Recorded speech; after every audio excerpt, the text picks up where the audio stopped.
Hey everybody, so I'm sorry if I'm talking loud or you hear noise in the background, but let's get into what if. So I was doing this what if and we're starting episode 1 of What If Deku 20 years in the future. Now, Deku basically is Deku we left off we start our story after Deku graduates from UA and becomes the #1 hero. So, this is Deku's first day becoming the #1 hero. So, everything has already happened. All for one, everything in Deku's life has played out the same. Deku also has all the abilities that One for All past users had, and Deku is basically exactly the same. He has all the power settings, but Deku is extremely more versatile with it, and Deku doesn't hurt his body anymore when he uses it. So Deku is fully capable of using his quirk to its full potential. He's so without Eerie he can reach the same strength that he pulled off when he fought off overall. So Deku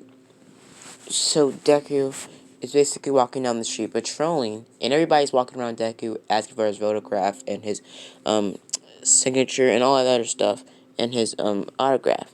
Deku does all of it and pretty much walks off, and then he sees a villain running off. Deku chases after that villain and does a shit style shade to the villain's chin, knocking the villain out. The villain falls down to the ground. Deku Deku grabs the villain, but the villain snaps back in consciousness and says, "Long live the man." And Deku says, "What?" He and the man snaps his own neck. Deku was shocked that this guy would just do that. Deku contemplated in his head and said, "What the hell was that guy's quirk? And what did he just kill himself for?" Deku Deku was confused. A couple minutes after that, the police showed up and questioned Deku, and Deku explained what happened, and the man killed himself. Deku Deku was soon bumped into Kirishima because he was patrolling the other side of the street, and Deku was shocked that Kirishima was in this part of the city. Deku asked Kirishima what's been happening after high school. Kirishima says, "Why are you asking me? We go to a grill every weekend. We meet each other every day, Deku. Well, almost every day." So Deku asks Kirishima, "So, how has it been? What about, Minato?" Kirishima says, "It's been good." So, in this universe, Kirishima and Minato do get married. And Kirishima is replacing, Deku. Kirishima is the number 5th hero, the number 5 hero. Kirishima's the number 5 hero in this universe. So, so Kirishima pretty much says to Deku that, "So, how has it been with Ochaku?" In this universe, Deku isn't married or doesn't have any kids. Deku is dating Ochaku though. Deku says it's okay, and I think I'm gonna ask her to marry me. Kirishima says, "Wow, wow, Deku."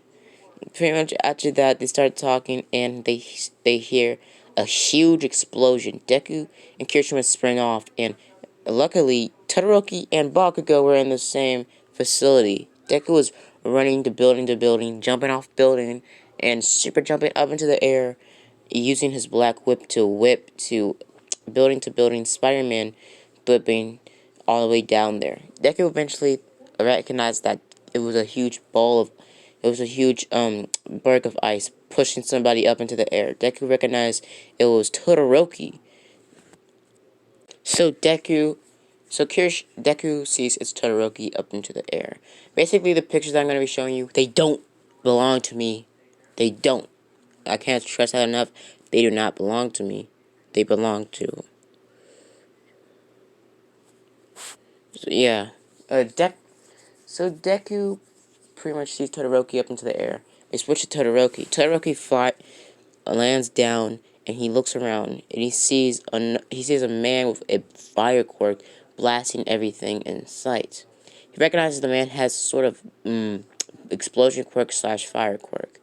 Out of nowhere, he hears a huge yelling, someone saying "bastard," and Bakugo and Todoroki recognizes that voice anywhere. He looks up and he sees Bakugo flying down because he used one of his explosions to boost himself up into the air, like Todoroki uses ice. Todoroki land. Todoroki pretty much jumps out of the way where Bakugo lands, and Bakugo throws a huge explosion at the guy and does a screamer. Everybody in My Hero Academia grown up. They're incredibly more strong and they're more skilled in combat and everything else. So, so Bakugo is throwing explosions left and right at this guy. Deku, Deku and Kirishima get there, seeing Bakugo throwing explosions at this guy, just going ham on this. Bakugo smiles and smirking, saying to himself, this guy's not going to stand a chance when I'm done with him.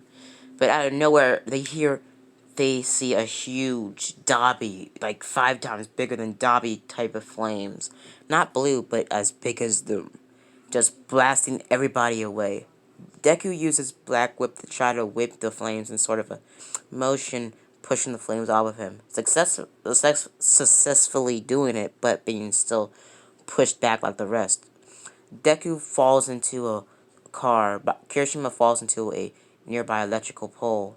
Todoroki falls on top of another car, and Bakugo gets knocked out, and one of his arms get broken because he gets pushed into a building where he falls down, and some of the rebels crushes Bakugo's left arm. Bakugo Bakugo tries to get up, but he sees that the villain is sprinting towards Bakugo, conjuring up a big ball of flames.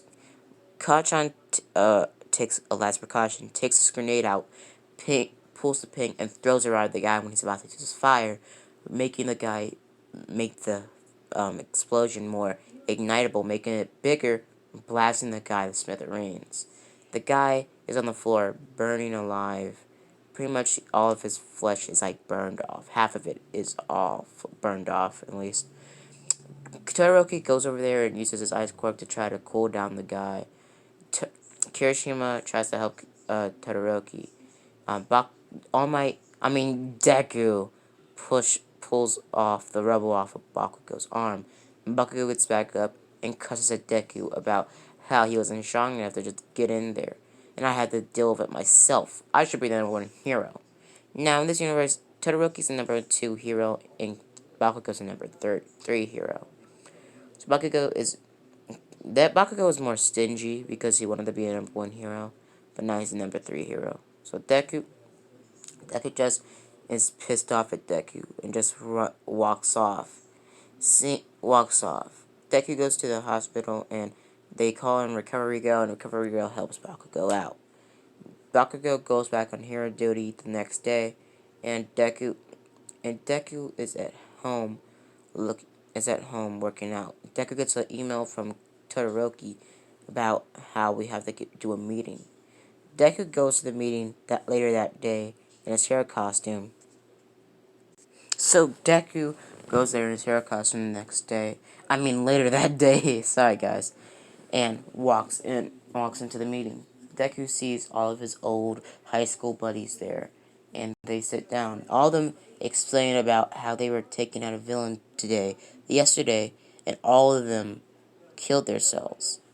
Deku said to everybody, so all of your villains that you caught yesterday killed themselves after they were caught. And Ochaka says, yeah, and all of them are carrying some sort of sign, or they had some sort of tattoo on their back that said the man. Deku was kind of confused. The man? Well, my guy said, long live the man, and then he snapped his own neck. But Bakugo says, my guy said, the man's coming, and shoots himself in the head. Ochaki says, well, my guy just killed himself because I was chasing him up the stairs, and then he jumped off the roof and then he said, the man's coming, and he just jumped off the roof like he wasn't even scared of death. Deku was contemplating with himself in his head, thinking about, what are we gonna do?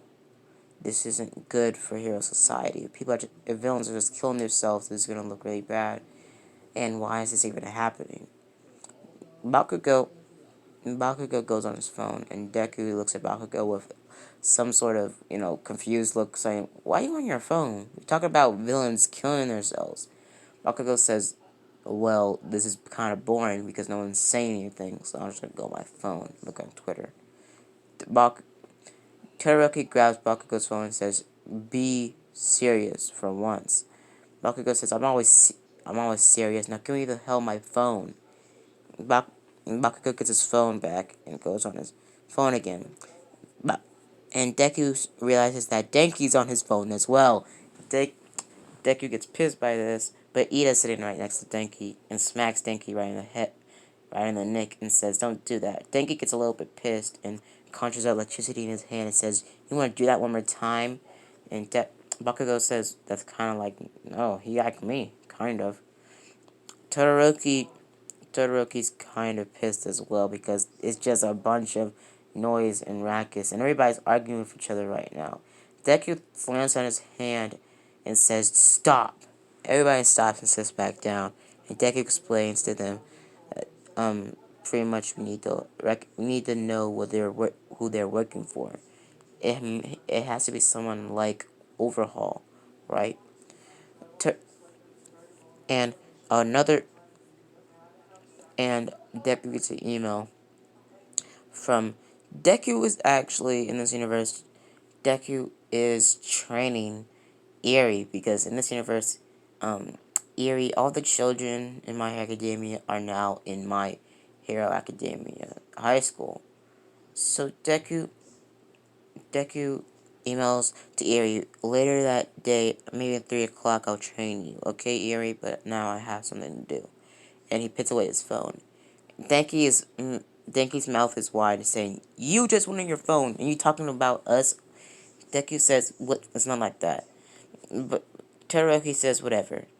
And Deku Deku tells Ida, "Do you have any news for us?" Ida pulls out a whiteboard or a projector board and projects a screen about. It's been some rumors about a new villain on the streets selling drugs that can enhance quirks. Not like Overhaul, he wants to make quirks more too powerful for humans to even comprehend, trying to make the quark singularity happen earlier than it should have. Deku Deku's confused, saying, "Why does he want to start the quark singularity? That will bring a havoc to the world."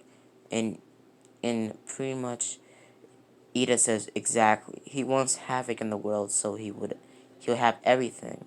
And after he stops supplying the drugs, everybody will go back to normal. Then he'll have everything he wants because all the villains will be on the rampage, and no heroes will have time to go after petty robbery."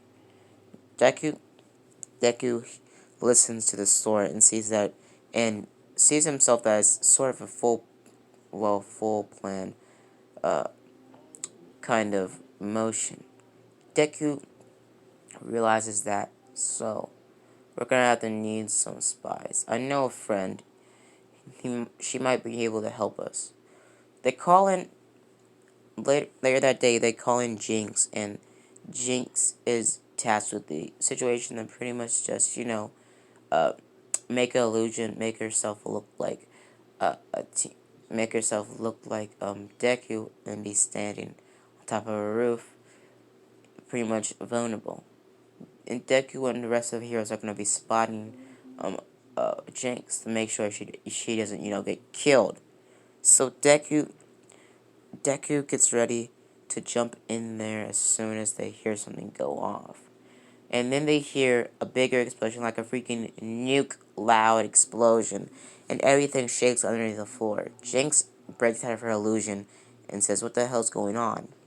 Bakugo blows off, Bakugo blasts off without saying anything. Deku follows after, and Todoroki follows after. The rest of the heroes follow after, and there's a whole entire legion of heroes going near there. Deku Deku gets there first, and a couple other heroes follow after Deku, and they see that it's a huge villain. Sort of like it's a huge villain in this universe. I've got to mention this. Um, it's a new villain on the street called Mr. Lady. Pretty much, she's pretty much has the same powers as a mountain lady. She can grow in size. Deku Deku was kind of shocked that this villain is out here in broad daylight. Deku jumps up in the air, using Black Whip to whip him up into the air. And Deku, in a short amount of time, uses some of his one for all to shoot a huge gust of wind at the villain's chest, pushing her back. She gets pushed back to the ground a little bit, but she gains her composure and gets back on her feet. She does a sonic clap up into the air. Todoroki uses some ice to shield the other heroes from the debris because she is breaking some buildings near them. Deku is in the air, pretty much trying dodging her attacks like he did with Overhaul in the air. Deku's dodging, and eventually she goes for a right hand swing at Deku. Deku dodges it and throws a huge amount of one for all, about the same amount that he used to take out Overhaul with one punch, right at the villain's face, taking out the villains in a one shot. The villain falls onto the ground, and her quirk stops working halfway when she's falling, meaning she transforms back to normal height. After that, Ochaku catches her using her floating powers and floats down. Todoroki goes over there and makes some pretty much handcuffs and put it over her. Deku Deku also gets Deku does carry on a quirk enabling or dampening cuffs and puts it on top of the girl's hands. So in this universe, quirk disabling handcuffs do exist, meaning that you can put on a villain and they can't use their quirk for a long amount of time, for about an hour or 2 hours if the gauntlets or the handcuffs are huge, like freaking asylum huge. So Deku walks off after that, and pretty much tells everybody else to clean up the radical damage and pretty much save everybody. And so in this fight, no one got hurt and nothing happened. Deku walked off after that and went to Geikyo Beach because Geikyo Beach is still open, and he starts training Eri. He starts training Eri. Deku trains Eri and trains her and trains her and training her in all sorts of combat and fighting and pretty much all Deku knows that All Might teach him.